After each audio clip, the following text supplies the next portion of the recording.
Olá, oitavo ano. Tudo bem? Vamos dar continuidade às nossas aulas. O assunto de hoje é o capítulo 9, os Estados Unidos no século XIX. Vamos lá? Os Estados Unidos, após a independência, adotou um modelo republicano, federalismo, que dava autonomia para os estados, e uma Constituição liberal assinada em 1787, com valores iluministas. Vamos entender um pouco sobre isso. Desde a fundação das 13 colônias, os colonos que vieram da Inglaterra para a América Inglesa, a América do Norte, eles gozavam de uma certa autonomia, que foi chamado de negligência salutar, onde a Inglaterra, ocupada com questões internas, pouco interviu nas colônias do norte, principalmente, onde eles desenvolveram ali uma política autônoma, elegendo seus próprios governantes, tendo uma liberdade econômica também. E mais tarde, quando esses colonos tiveram sua liberdade prejudicada ou ameaçada devido à Guerra de 7 Anos, onde a Inglaterra tentou recuperar aí os prejuízos da guerra, isso levou à independência dos Estados Unidos. Porém, como eles foram então formados dentro dessa política de autonomia, de liberdade, somada aos valores iluministas, quando eles tiveram a sua independência, continuaram com esse modelo de autonomia dos estados, ok? Então, os Estados Unidos, são as que inicialmente eram as 13 colônias, tiveram ali suas liberdades, políticas e econômicas preservadas, ok?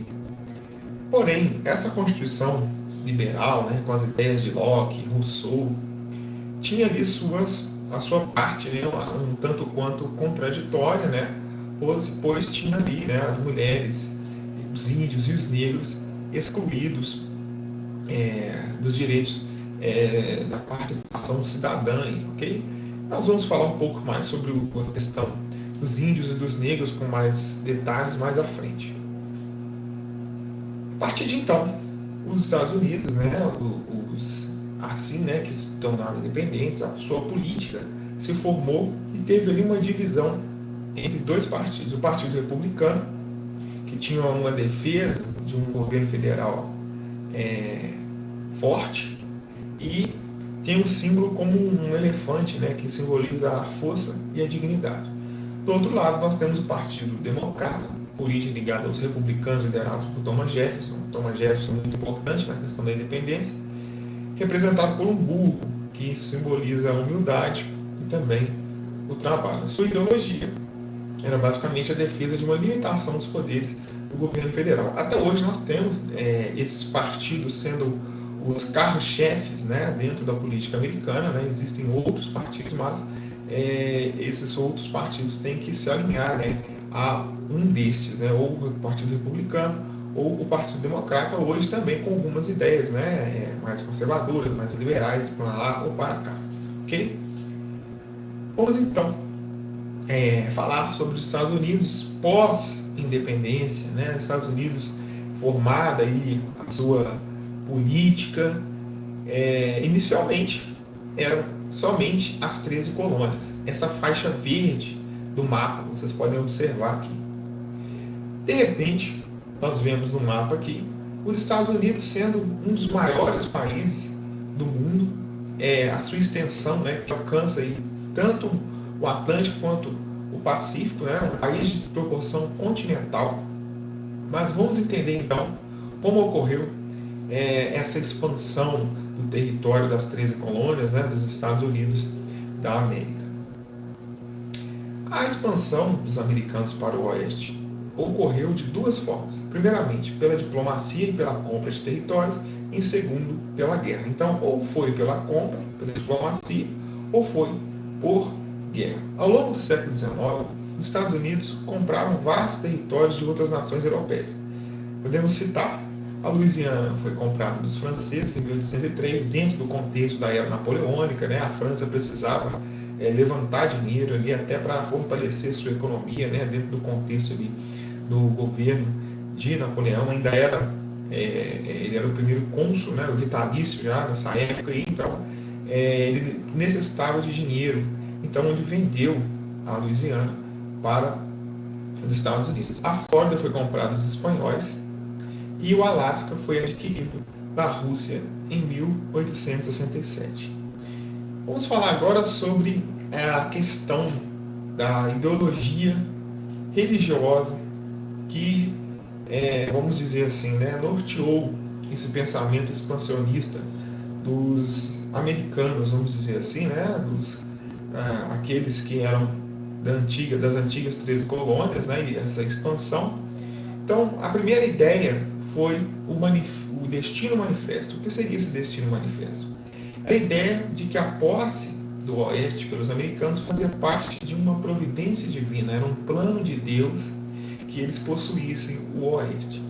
Com essa ideia, né, de predestinação, lembrando que as 13 colônias, né, essas pessoas que vieram para cá para formar as 13 colônias, fazia parte da religião puritana, né, que é um braço do calvinismo, e tem como a sua base ideológica a predestinação. Então, por essa questão do destino manifesto, essa justificativa religiosa, eles acabavam ali, né, cometendo violências, atrocidades aí contra os indígenas para terem seus territórios. Foram mortos milhares e milhares, né, milhões de indígenas durante o processo de expansão do Oeste, né. Muitos indígenas que habitavam a região das 13 colônias acabaram fugindo, né, os que não morreram acabaram fugindo e foram alcançados, portanto, aí, no século XIX, né, infelizmente. Ok? Então, a partir daí, né, essa questão do destino manifesto, cabe aqui uma explicação melhor. Com essa ideologia da predestinação, eles diziam que essa terra era deles, dada por Deus. Mas estes que eram os predestinados eram chamados de WASP, que significa White Anglo-Saxon Protestante, que significa branco, anglo-saxão e protestante. Então eles justificam, né, até que pela questão de origem, o local, né, a questão ainda de ser protestante. Esses eram os critérios, né, esses eram os predestinados, os escolhidos por Deus. Então os indígenas, né, os índios, eram chamados de peles vermelhas, né, enfim, né, é triste como em nome da religião, né, infelizmente as pessoas cometem vários crimes, vários genocídios aí, né, que é muito triste. Fora isso, a partir do século XIX, também, né, outro fator que levou aí a ocupação desses territórios, depois que foram transformados em estados, né, foi a política do Homestead Act, que era a lei de terras que decretava, né, a partir de 1862, que as pessoas poderiam, né, ocupar, as pessoas, incentivava as pessoas irem para o oeste, comprando as terras por preços irrisórios, né, bem baixos mesmo, para cada cidadão interessado, desde que se comprometessem a morar naquela terra por 5 anos. Então, essa questão do Homestead Act era a lei de terras que favorecia, né, a aquisição desses territórios a preços muito baixos, devido aí, né, à necessidade de ocupação, né, dessas terras, né, se a gente observar no mapa, ficavam bem distantes. Okay? Isso tudo favoreceu dentro de um contexto, né, de uma grande leva de imigração, né, que chegou aí nos Estados Unidos no século XIX, no século XX, né? Então tudo isso colaborou aí para a ocupação desses territórios, ok? A questão do México, a guerra mexicano-americana. Vamos entender um pouco o contexto. A rivalidade com o México surgiu com a ocupação do Texas por colonos americanos ainda na década de 1820. Até então, as autoridades mexicanas haviam permitido a instalação e a colonização dessa região por esses colonos, né? Então eram estadunidenses, né, que ocupavam essa região do Texas. Porém, a questão da abolição começou a ficar forte no México. O governante mexicano era a favor da abolição, né? Então já estava por acontecer, porém os texanos eram contra o abolicionismo do México. E ao mesmo tempo, né, tinha a questão da imposição do catolicismo aos colonos protestantes estadunidenses. Resultado desse impasse: revolta dos texanos, que proclamaram a independência do Texas em 1836. O governo mexicano recusou, lógico, a aceitar a independência do Texas e começou uma guerra entre os Estados Unidos e o México, né? Os texanos tiveram apoio dos Estados Unidos, enfim, e começou a guerra. O México foi derrotado devido à capacidade bélica dos americanos, toda uma estrutura, né? Enfim, eles conseguiram vencer, e o México, através do Tratado de Guadalupe Hidalgo de 1858, teve que entregar praticamente a metade do seu território para os Estados Unidos. Esses territórios, né, que se transformaram nos atuais estados do Novo México, Utah, Arizona, Nevada, Califórnia. E é impressionante que poucos anos depois eles acabaram encontrando ouro na Califórnia, né? Então olha aí o prejuízo que tomou o México, né? Havia até uma frase, né, muito dita, que pobre México é tão distante de Deus e tão próximo dos Estados Unidos, né? Então o México acabou perdendo aí grande parte do seu território. Uma grande discussão, um debate que a gente pode pensar hoje, por exemplo, nessa ideia da construção do muro, né? Essa separação, né? Então vendo que quase metade do território do México o México perdeu, né, nessa guerra aí contra os Estados Unidos. Continuando a expansão, eles acabaram aí, né, comprando o Alasca do Império Russo no ano de 1867 e ocupando o Havaí também no ano de 1887, ok? No ano de 1848, né, continuando nesse contexto de expansão, como eu havia falado antes, eles encontraram ouro no México, e isso foi motivo de migração em massa, né, para essa região, por todo mundo aí na chamada corrida do ouro. É nesse contexto, né, a marcha para o oeste aí, que nós temos os filmes, né, os famosos filmes de Bang Bang, né? Você tem ali um xerife, né, procurando um criminoso, né, coloca um cartaz, aquela região, assim, aquele cenário, né, de Bang Bang ali, como se fossem pequenas vilas em um lugar mais deserto, né? Então é dentro desse contexto, ok? Dito isto, vamos para a parte mais, assim, vamos dizer, né, um processo mais complicado dentro da história americana, que foi a Guerra de Secessão, ocorrida entre os anos de 1861 e 1865.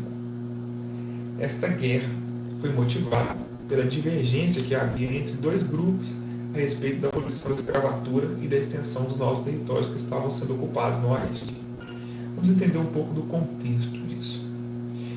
Em primeiro lugar, havia, né, uma questão da abolição da mão de obra livre ou não, lembrando que as colônias do Norte adotavam uma economia voltada para as manufaturas, né, as indústrias, uma política mais protecionista, valorizando o produto interno, o mercado interno, e o uso de uma mão de obra livre. O Sul, totalmente o contrário, utilizava a economia voltada para a exportação, né, do algodão, mão de obra escrava, uma economia liberal, mas no sentido de fazer comércio, né, com a Europa. Pois bem, essa divergência de sentidos econômicos, né, de propostas econômicas, foi o que levou à chamada Guerra de Secessão. Lembrando que a questão escravista está ligada também a essa questão econômica. No ano de 1820 havia já, né, uma determinação, né, chamada Compromisso de Missouri, onde permitia a escravidão em novos territórios somente abaixo do paralelo, o chamado paralelo 36. Tá? Então era como se fosse uma linha que determinava que até essa linha poderia, depois dela não, ok? E então, assim, já havia uma discussão, né, em torno isso, e já tinha algumas revoltas, né, alguns problemas que eles tiveram que resolver envolvendo essa questão escravista, mas no ano de 1860 a situação ficou insustentável.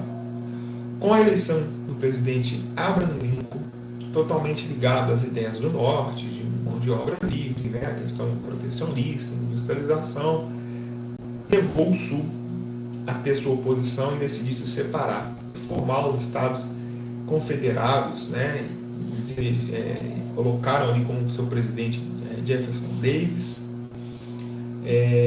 e teve início assim a Guerra Civil Americana. O Sul se separou do Norte, né? Então o Sul ficou chamado os Confederados e o Norte representando a União, né, dos Estados Unidos, ok? Uma guerra sangrenta, deixou aí milhares de mortos, mas o Sul, com a capacidade, estrutura militar, né, bélica, bem mais organizado, conseguiu derrotar o Sul. Então, assim, o problema é que toda essa questão, né, dos Estados Unidos, né, estava o centro da discussão ali, a questão abolicionista. É importante ressaltar isso. A partir do ano de 1865, fim da guerra, derrota do Sul e a consolidação da abolição da escravidão. Porém, no mesmo ano, né, abril de 1865, o presidente Abraham Lincoln acaba sendo derrotado, acaba sendo morto, assassinado, melhor dizendo, por um fanático sulista que não aceitava de forma alguma o fim da escravidão. Após a Guerra de Secessão, começa a chamada política segregacionista, pois após a abolição da escravatura, né, nos Estados Unidos, muitos entenderam, principalmente as pessoas ligadas às ideias racistas, ligadas às ideias de ter, né, a favor da escravidão, melhor dizendo, tá? Começou então com a ideia de separar as pessoas. As pessoas brancas e negras não frequentariam os mesmos espaços. Então, os negros não tinham, né, os mesmos direitos políticos que os brancos, o direito do voto, e ainda surge nesse contexto a Ku Klux Klan, que é uma facção que persegue os negros, que com a questão da violência contra os negros, né? Então é uma facção que ainda tem, né, seus adeptos, ainda tem a questão dos Estados Unidos, a questão racial dos Estados Unidos. Recentemente nós vimos aí a questão do George Floyd, né? O racismo ainda é muito forte, né, nos Estados Unidos, essa separação, as pessoas ainda não aceitam. Por que disso, né? Essas ideias, né, racistas, hoje, né, nós chamamos de racistas, foram passando de geração em geração, né? Se a gente pensar, tem pouco tempo, 1865, não tem tanto tempo assim em termos históricos, em termos de mudança de uma sociedade, de pensamento de uma sociedade. Então muita gente foi criada, né, dentro desse pensamento, ok? Então essa seita, essa facção Ku Klux Klan, né, eles vestem uma carapuça branca, né, e perseguem, né, negros. Então esse ódio ainda foi passando de geração em geração. O marco, né, da luta pelo fim dessas leis, essa política segregacionista, a luta pelo direito dos negros, né, teve o seu auge a partir de Martin Luther King, né? Ainda tivemos outros, né? Malcolm X com outros métodos, ok? Mas com o Luther King, né, que foi um pastor, liderou aí, né, a luta dos negros, né, nos Estados Unidos. Teve um caso muito importante, né, um marco, foi o caso da Rosa Parks, né, uma mulher negra que foi presa ao negar-se a ceder seu lugar a um homem branco no ônibus. Pela lei ela teria que fazer isso, mas ela se recusou. Então a partir daí começaram uma onda de revoltas, né, e o Martin Luther King liderando essas revoltas, mas de uma forma pacífica, a não violência. E o marco, né, dessas revoltas, dessa liderança de Martin Luther King, foi a Marcha sobre Washington em 1963, onde reuniu cerca de 250 mil pessoas. E Martin Luther King fez seu discurso, né, o famoso I Have a Dream, né, eu tenho um sonho, né, vocês podem procurar no YouTube, é muito fácil de achar. Mas o filme que eu indico, falando sobre Martin Luther King, é o filme Selma, tá? Um filme muito interessante, mostra de forma didática, né, a questão triste, né, do que foi a questão da segregação dos Estados Unidos, a luta, né, por direitos. É um filme muito interessante, cabe aí, né, assistir esse filme, fazer uma análise, né, refletir. É impossível não assistir esse filme e não se comover, né, com a situação e pensar que isso não acabou, né, a perseguição contra os negros nos Estados Unidos ainda é uma questão muito importante, né? Vidas Negras Importa está aí, né, para mostrar esse movimento, né? Então nós temos aí grupos extremistas, né, dentro da política americana, né? Então assim é um assunto que ainda não terminou. Essa foi a nossa aula de hoje. Obrigado pela atenção. Um abraço, até a próxima. Tchau.